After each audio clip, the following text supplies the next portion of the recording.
Α, στο Παγκράτη. Ναι, ναι. Το ξέρετε το προφήτη Ηλία? Νιώθω μια υπνηλία, νιώθω, είναι το νέφος και εγώ νιώθω υπνηλία. Τον προφήτη Ηλία το ξέρετε? Το προφήτη Ηλία? Ναι. Προσωπικά? Προσωπικά. Αν ξέρετε τη στάση εκεί που θέλω να πάω.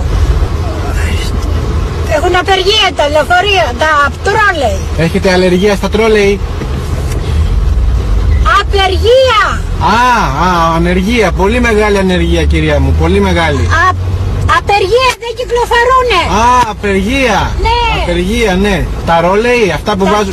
Τα τρόλεϊ. Τα ρόλεϊ που βάζουμε στα μαλλιά. Τι έπαθα.